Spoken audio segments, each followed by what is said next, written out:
In lecture 8, we're going to finalize our animation with some lighting effects. So if you're following along, the file number is 08, and in between the last section and this section, I have cleaned up the masks.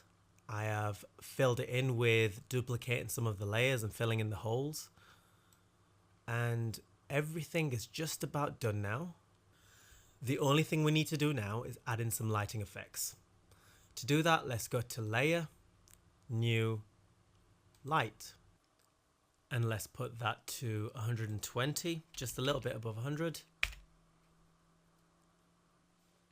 Let's grab hold of the P for position, grab hold of this light, move it to the far left.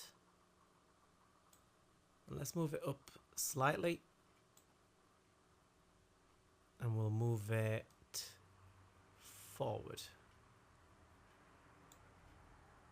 A little bit further up and to the left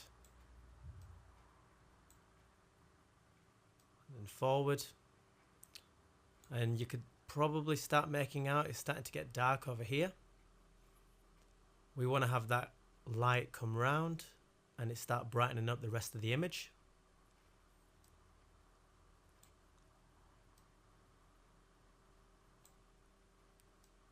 Just to act like the sun.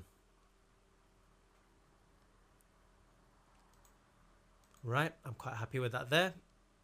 Let's go to the light options. We'll put the shadow darkness to 50 and then we'll bump the diffuse right up. We could round that up to 2000.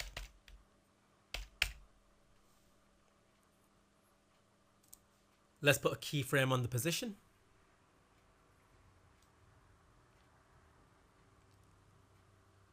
And when it gets to around about 5 seconds, let's animate the light coming forward or towards us,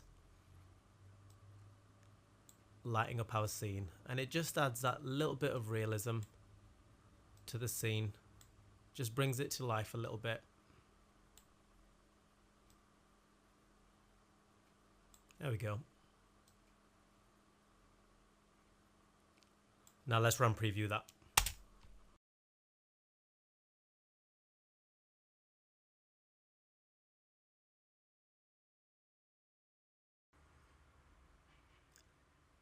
Now before we render out this file, I just want to show you the before image, which is this, and how we've turned this single image into a moving animation. Bringing a single image to life.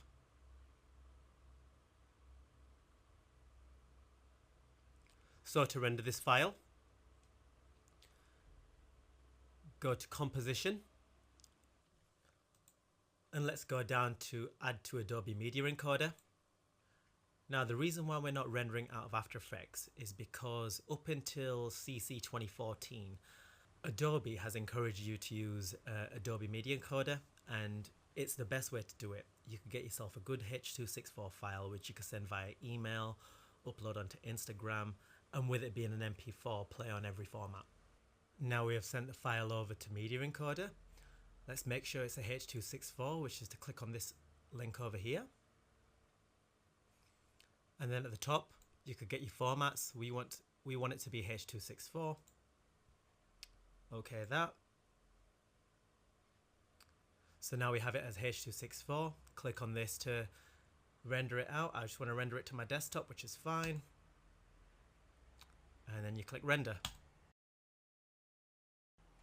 So to summarize this course, we have learnt about the parallax effect.